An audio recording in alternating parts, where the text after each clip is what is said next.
To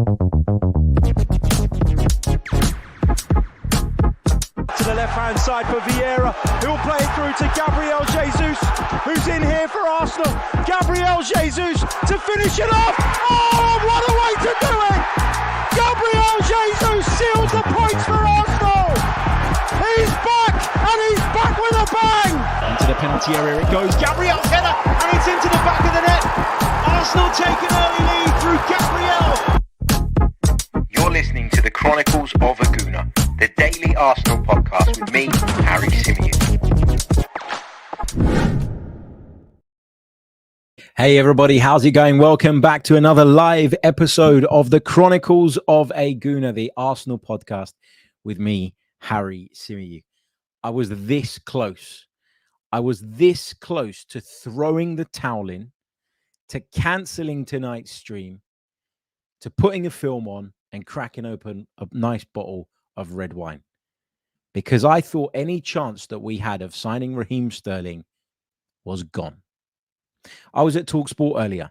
I was on the social on TalkSport too. And on my way out of the building, I bumped into my good friend Rory Jennings in the lift. And he said, I think you might get Raheem Sterling. And I said, with very little time, I guess, remaining, and given the complications that we're probably going to face when trying to do this deal, I don't think it's going to happen. I'd given up all hope. Now, let me be clear, because I know that the potential signing, because that's all it is at this stage, there's 2 hours, 8 minutes remaining of the deadline. We're not going to be live right up until 11. Don't worry about that. Nobody wants to listen to me talk for that long. And I'm too tired anyway. But the potential signing of Raheem Sterling, I know, divides opinion among the Arsenal fans. But what I want to talk about is, first, what's happening right now, so we can try and bring you guys up to speed that have maybe missed the reports.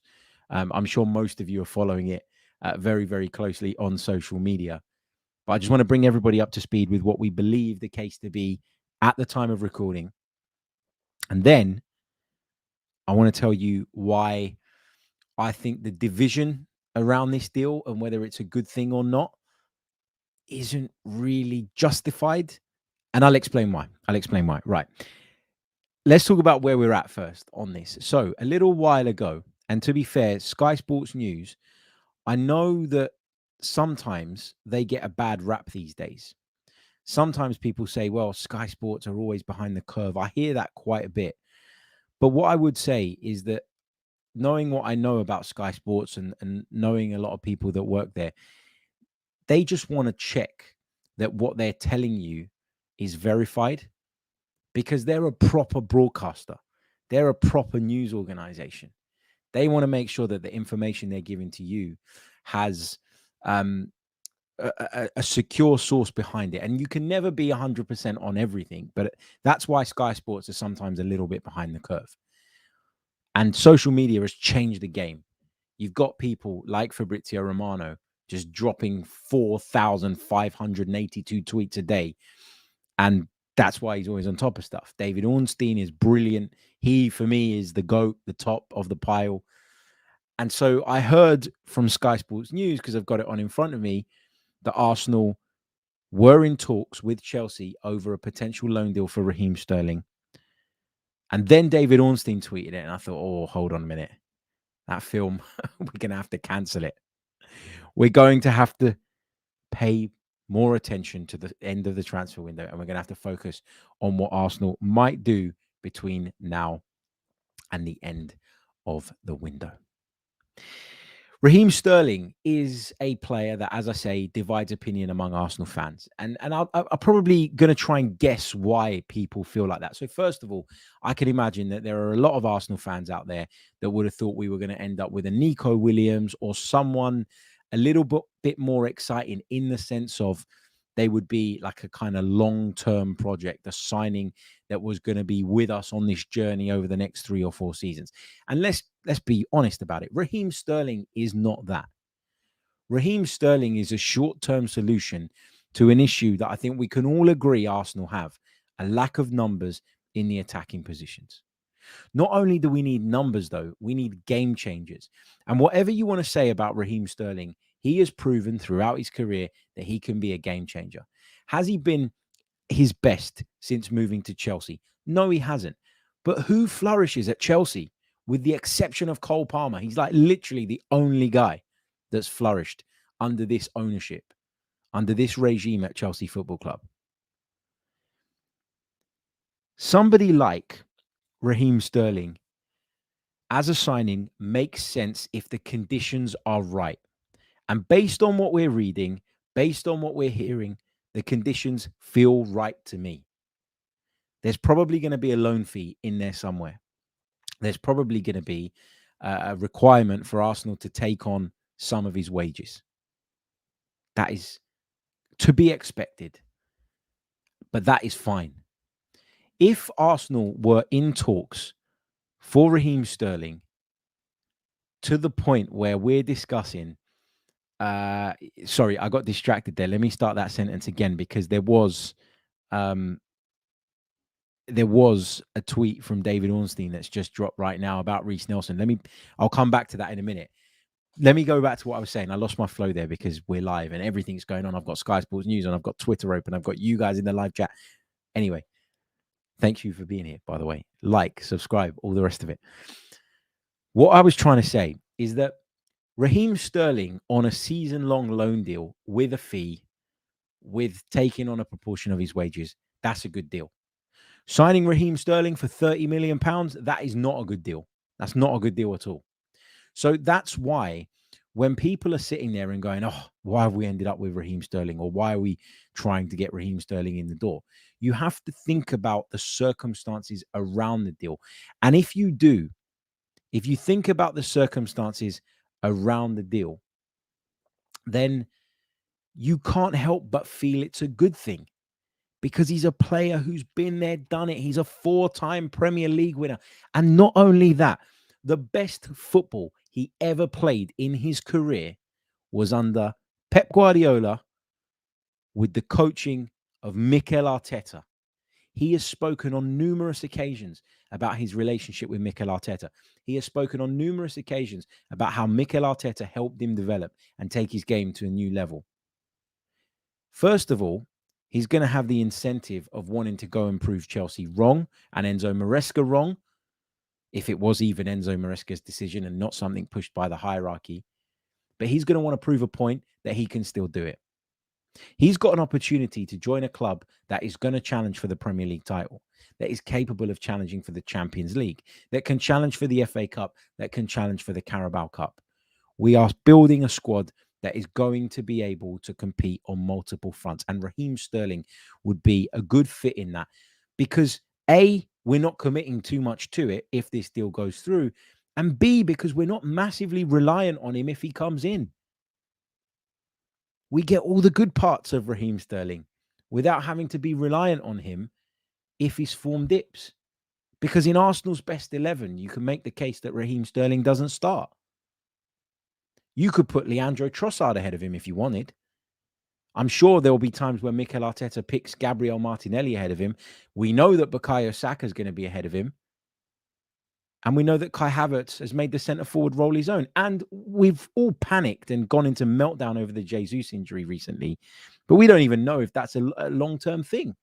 The club have been very coy on that throughout the course of the final days of the transfer window. And I think that's deliberate. And I think you'll probably get an indication on what Jesus's injury situation is after the window shuts. Because if Arsenal were to come out and say he's out for 4, 5, 6, 8 weeks, whatever, it kind of weakens their negotiating position. If it is a long-term thing and Arsenal reveal that, which actually, now that I'm talking about this, is making me worry that actually it is a worse problem than we initially thought.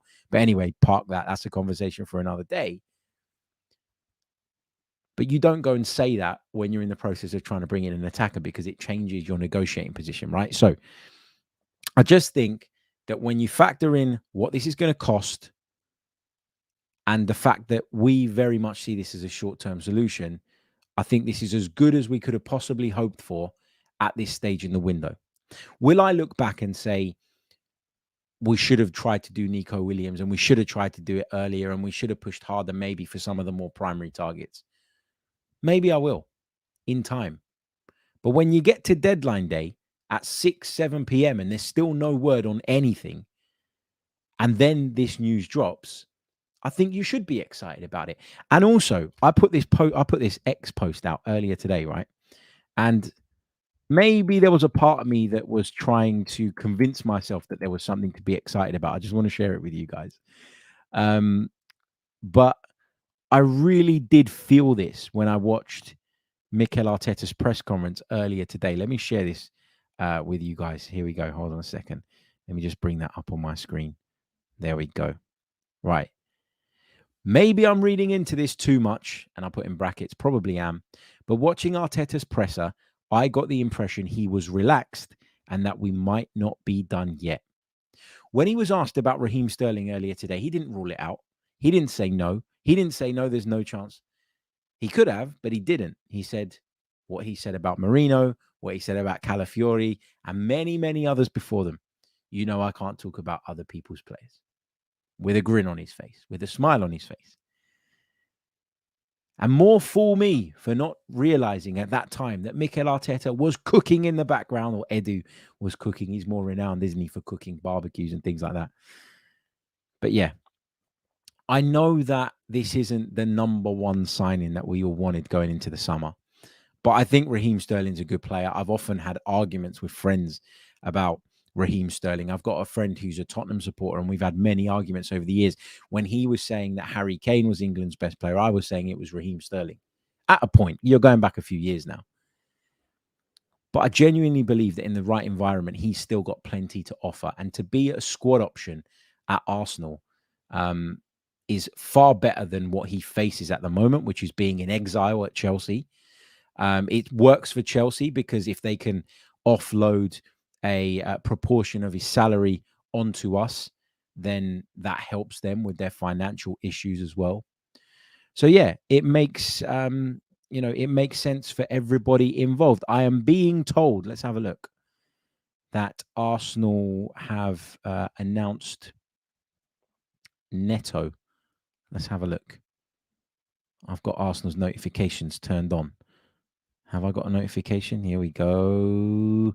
There we go. The experience between the sticks. Welcome to the Arsenal Neto. This might be the busiest bloody stream we've ever done, by the way, in terms of all the different things that are going on at the moment. I can see, before we dive into this announcement, we'll come back to talking about Sterling in a bit, but we'll just go through this announcement. I can see that there are over 1,000 of you with us live on X through my personal profile. Guys, please come over to the YouTube channel, subscribe, leave a like on the video. All of that really, really does help. Check out our Patreon proposition as well. I really encourage you to do that if you enjoy the content that we bring you here on the Chronicles of Aguna. And I can see that there are over 500 of you with me right now on YouTube. There is no excuse for us not to get 500 likes on the board between now and the end of the stream. Okay, let's have a look at what Arsenal have had to say on this. I talked about this deal earlier today, so I'm not going to go into it in a great deal of detail because I've said what I needed to say. I'd never felt comfortable with Arsenal spending 25 million, 30 million euros on Joan Garcia, which we're now not going to do. There isn't really anything else on the Arsenal website about Neto right now. We'll come back to that if there is in a bit. But I wasn't ever comfortable with us spending that kind of money on Joan Garcia. I think we needed a placeholder. Neto feels like a good placeholder. It was an opportunistic signing, and we've taken that opportunity. So, yeah, I'm not going to say I'm thrilled by that, but, yeah, it's a decent bit of business. If we go back to the David Ornstein tweets, the first one, let me show you the first one first, which kind of got me really excited about the Raheem Sterling thing, which was dropped at 8 p.m. He said, Arsenal are in talks with Chelsea to sign Raheem Sterling before the transfer window closes. Arsenal now actively working on a loan move for the Chelsea attacker. If the deal is struck, personal terms would still need to be agreed, but no issue expected. Sky Sports are reporting, and I know Kaveh Solokol, when it comes to Arsenal, hasn't got the greatest record, but I'm going to give him the benefit of the doubt here because they've been on it when it comes to this today. To be fair to them, they were talking about it a lot this morning. I pointed that out on the stream we did earlier. And when everybody else was saying, no, they were talking about it quite seriously. The last I heard from him, and he's talking again now on Sky Sports News, but I've got him on mute. So if anyone's got it on, let me know what he's saying. But the last thing I heard him say was that talks are advancing and real progress is being made. So there's a good chance that this will get done. Now, the thing we have on our side here is that obviously Raheem Sterling is London-based and we are London-based, and it isn't one of those situations where somebody needs to jump on a private jet and head somewhere to get a medical done, right? This is something that we can do. I'm sure we can do in time as long as we submit the paperwork and all the rest of it. But that's what David Ornstein said, which kind of backed up all the reports that we were getting online. And then he dropped this while we were live. In fact, around about 12 minutes ago. Ipswich Town are working on a deal to sign Reece Nelson from Arsenal. Ipswich are very close to securing the agreement with Arsenal for the 24-year-old winger on a season-long loan. No option or obligation to buy. Chance to depart, helped by potential Raheem Sterling deal. I've kind of got mixed feelings on this because I would have quite liked to see Reece Nelson stay. Now, that's purely from a selfish perspective. I think for him, he needs to go and play, and I think that's a good move for him. But I would have kept him just to have more bodies in those wide areas. And again, I know that that's selfish on my part, and I completely understand why he wants to go. But yeah, Ipswich Town is an option. Sky are reporting that that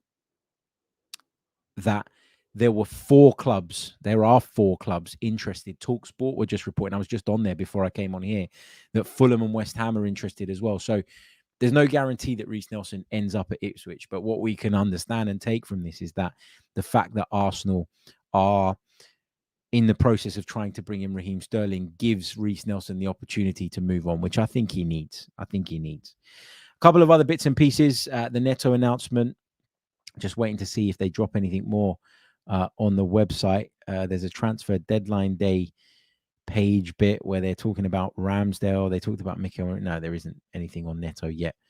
Maybe they haven't got all that stuff done yet. I don't know. But anyway, let's go back to some of the other stories.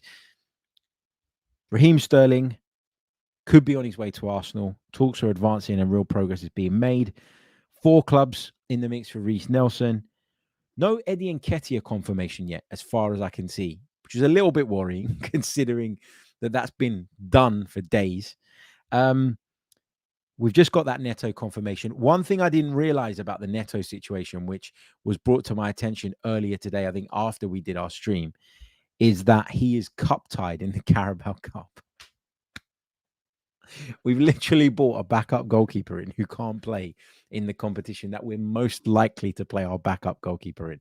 But hey, it is what it is. You either play David Raya or you could give Tommy Setford a go, I suppose, given that we play Bolton in the 3rd round of that competition. So yeah, I think you can go a little bit weaker if you really need to. The other thing that we didn't discuss earlier today, because we didn't know it at the time, is Mikel Merino's injury. It turns out that Curtis Shaw was right. You guys said that Curtis Shaw was saying that. I hadn't seen it personally, but he was saying that there was an arm injury or something like that. Well, he was close. It's a shoulder injury. Yes, Mikel Merino has done some damage to his shoulder. Mikel Arteta suggested it might be a fracture, but that obviously needs to be checked. He kind of backtracked a little bit after saying the word fracture and started to kind of say, well, you know what, I think people need to wait and let's find out and let's see what exactly the case is. That is a real sickener, isn't it? I don't think he would have played tomorrow for what it's worth. I think he might have been in the squad. Some are suggesting that this is Arsenal playing games to make sure that he doesn't go on international duty with Spain. I don't know how true that is. I just think this is a really unfortunate accident that's happened in training. He's fallen on it. Big Gabby, I think, has fallen on top of him, Mikel Arteta said, which certainly wouldn't have helped the situation. But it's one of those freak accidents that happens in football. It's a shame because I would have told you, and I've been saying, I think, consistently over the course of the summer, that for me, midfield was the priority. And to have finally got the midfielder that we were chasing for such a long time in through the door, and then for us to have this, really, really disappointing. Like there's no shying away from that. There's no getting away from that. But you can't plan for these things. You can't predict for these things. You just have to take it on the chin when something like that happens, and you just have to hope that the period of time that he's going to be out for is not that long. But it's the Jewel King fracturing his shoulder in a duel in training. You couldn't write it, could you? Couldn't write it. Sooty FM makes a really good point, and I think you're absolutely right. You're absolutely spot on. He says, you jinxed Merino, Harry, by saying once he signs, you wouldn't mention him and would call him he who shall not be named. It's your fault, man. I'll take that on the chin. I did say I was going to say that for at least a week, and I failed. I broke the promise.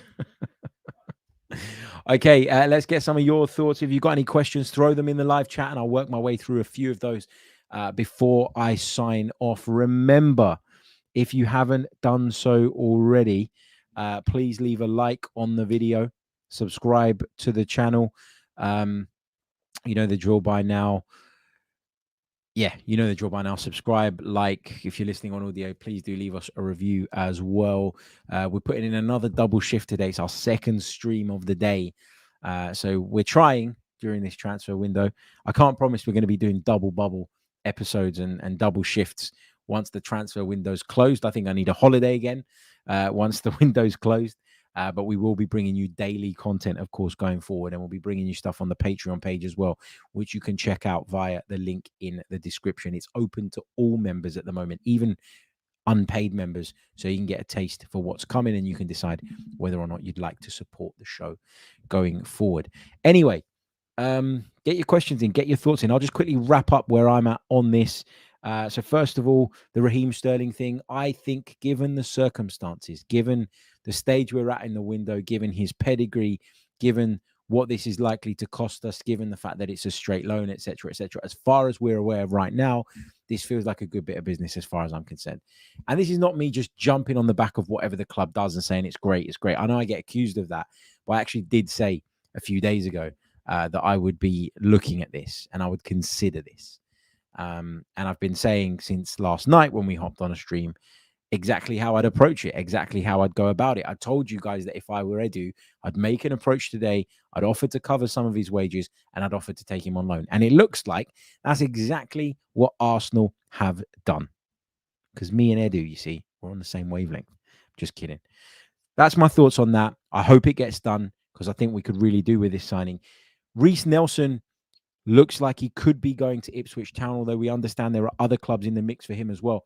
Personally, I wouldn't let Reiss Nelson go from a purely selfish Arsenal perspective, but I understand that for him, it's probably really, really important that he goes somewhere where he's going to play regular football and where he might have looked at it and thought there was some potential game time on offer for him. Here, with Raheem Sterling coming in, if that does, of course, materialize, he's going to fall even further down the pecking order. So I feel for Raheem Sterling, Reiss Nelson, I beg your pardon. And I would be reluctantly saying goodbye to him for the season if he goes, but I think it's what he needs. No Eddie Nketiah confirmation just yet, which is a little bit concerning. Neto has been confirmed as an Arsenal goalkeeper, season-long loan, etc., etc. And obviously the Mikel Merino stuff, the shoulder and all of that. Yeah, sickener. Absolute sickener. Okay, let's take some of your questions. Chris Carrick says, if Sterling comes in and Nelson goes, how do you rate the window out of 10? It's a really good question. I'm going to think out loud as I answer this. If you asked me at the start of the summer, I told you I wanted 3 players. I told you I wanted a left back / centre back. We got one, Calafiori. I told you I wanted a midfielder, an 8. Mikel Merino, we got him. And I told you I wanted an attacker, and I didn't mind if it was a wide man or a centre forward as long as they were a good fit and the conditions were right and stuff. I think if we get Sterling in as we were expecting to and Reiss Nelson goes, I'm probably going to give it about a 7 because it's very hard for me to give it lower than that when you think that we would have ticked all the boxes that I wanted ticked. But Raheem Sterling wouldn't have been my first choice attacking option. This feels like an option that we've turned to at the very last minute, partly because there's an opportunity there, but partly out of desperation on our part as well. So if I started giving it a rating of higher than 7, then you guys would say that I'm just being a PR machine and all the rest of it. All that stuff I normally get accused of. 7 feels fair if we end up with Raheem Sterling in the door. And I think a portion of that 7 has got to be because we've done some good business in terms of sales. We'd have raised over 100 million quid in sales. I can't remember the last time Arsenal had such a productive window in that sense as well. So when you're rating the window, you got to factor in the outgoings as well. So yeah, I think a 7 is probably about right and about fair. Andrew B says, Harry, in all honesty, are you still disappointed with our window from a purely attacking perspective? Happy with Sterling, but pre-window, I would have wanted more than just him. I never thought it was likely that we were going to get more than one player. But when you say more than Sterling, if you're talking about someone that would be a marquee signing, someone that we could really hang our hat on, somebody that we'd be excited to watch over the coming years, i.e. a Nico Williams, I'd absolutely agree with you on that. So there is a part of me that earlier today was feeling really down in the dumps about our window. And I was looking at it and I was going, it will feel better tomorrow when I know the window's closed and there's no point in thinking about what we may or may not do. And we've only got what we've got to work with. Then I'll probably feel much more positive about Arsenal's prospects this season. As the day went on, I started to feel worse and worse and worse because it felt like the hours were passing by and we just weren't on it. But it turns out we were, because the way Mikel Arteta reacted in that press conference suggests to me that those discussions were ongoing at that point and probably way before that point as well. I've been saying this quite a bit in recent days. We're always behind in terms of what we're hearing and what we're learning. So yeah, maybe it's closer than we think. Maybe it's already done and we just haven't heard that confirmation yet. Who knows? Diego says, Harry, with Merino out, wouldn't it make sense to train Zinchenko as an 8 and leave the Timber Calafiori duo to compete for left back? Zinni is more of a midfielder anyways, in my opinion. I think that Zinchenko probably would be fine slotting into an 8 role already because he's played in midfield for so much of his career. Would he need to brush up on it? Probably. It's interesting because I see him as a midfield option, but it's so clear that Mikel Arteta doesn't. That's the thing I always find fascinating. Let's keep going through your questions. Lots of different ratings for the windows. So I've got 7s, I've got 5s, I've got 6s. Robert says, really bad planning, 6 out of 10, and that's being generous. I take the really bad planning point. But sometimes you need dominoes to fall. So, like, for example, with the Ramsdale thing, it's like you ideally want him to go earlier in the window so that you can put your ducks in order and get your replacement sorted nice and early. And then that gives you more time to negotiate what you feel is a better price for maybe your number one target. Totally get that. But if no one bites at that prospect, if no one comes in with the offer, then your hands are kind of tied. So I do think we've planned badly in the forward department, but I think in the other areas, I think we've been relying on dominoes to fall, and that's just where we are. And I mean, if we were relying on the Eddie Nketiah sale to help us bring in a forward, then, that hasn't been great either because, as I say this now, there's less than 2 hours of the window remaining, and we still haven't got that official confirmation that he's joined Crystal Palace. So, yeah. Matt Attrill says, you said 50 plus times that you think we owed Nketiah the move, but now you're saying you want to keep Nelson as a servant. A servant you make it sound like I'm going to have him washing my dishes or something, which is wild. I did say that I'd keep him because I still think we're a bit short in terms of bodies in that area of the pitch, but I also caveated that and followed that up with, but Reece Nelson needs to move. Servant. That's incredible. I love that. I love that. Khalid says, do you think the Nketiah delay, which I've just touched on, could be a reason we struggle to bring in a forward? Maybe. You just don't know. What else have we got? I'm going to take one more, I think. Uche says, I wanted a centre forward, but I knew it wasn't going to happen. Sterling is a good loan deal. In my opinion, he's better than Trossard and Martinelli. That's the thing. There's an argument that he is definitely better than Gabriel Martinelli, especially with his current form. So why are people saying it's such a bad signing? I just don't get it. He's a good player, and we're going to be basically, well, we're not going to be paying anything in terms of a transfer fee. We're probably not going to pay all of his wages. And even if we do pay all of his wages, which, by the way, I hope we don't, just to be clear. But even if we do, if we've not paid anything to get him in the door, it's still a relatively small investment over the course of the year, comparatively speaking, to what we would have paid to bring someone else in the door. So, yeah. Hacker says, any concerns that Arsenal, City, Chelsea link, or that Arsenal, City, Chelsea link is starting to look human centipede-ish, to put it rudely. It usually works really well, though, but it's a weird greed thing. Look, the thing is, we've obviously got a relationship with Chelsea because we've negotiated with them many times. This isn't like one of those relationships where two clubs just absolutely despise each other. Like, maybe the fans don't get on. I think that's fair to say. But I certainly do think that there's a good relationship between the two clubs because there's been many deals between us in recent years.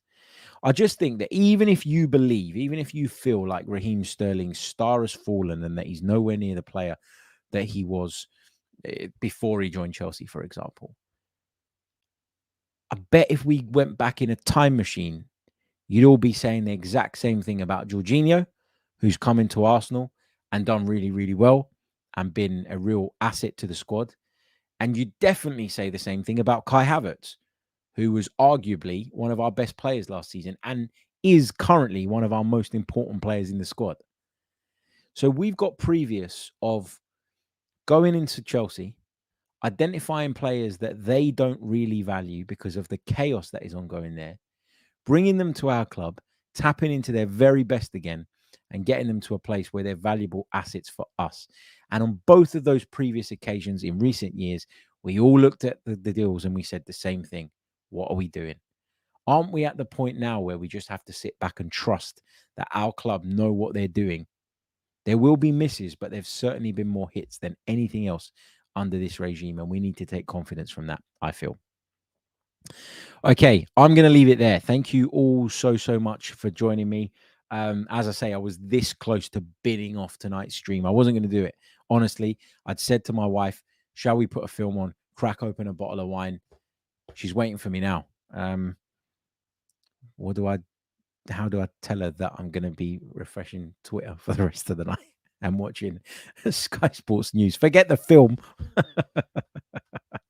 But anyway, cool. I am going to see you all very, very soon. I'm going to see you all tomorrow, in fact, because we're going to bring you the post-Brighton episode on Patreon. That will drop nice and promptly after the game finishes. Yeah, looking forward to bringing you that. And then, of course, we'll bring you the full podcast where we look back on the Brighton game in a bit more detail, having done the rewatch and all of that. Before I go, though, I just want to say a big thank you to my good friend Jamal Fifield, professional footballer. I really, really value his opinion. He says, under the guidance of Arteta, we will see the Sterling redemption. His omission from the England squad and Chelsea's failures have led to people believing he's a bad player. Great signing. Completely agree with that. Even more so when you're not paying a transfer fee or committing anything serious. How about that? Guys, thank you all so much. I'll see you all on the next one. Until then, take care of yourselves. I'm not going to be back regardless of whether the Sterling announcement is made tonight or whatever. We can talk about it tomorrow. I'm knackered. I've been working all day. I've been working all evening. Love you all, but now it's time to chill. Catch you all soon. Goodbye.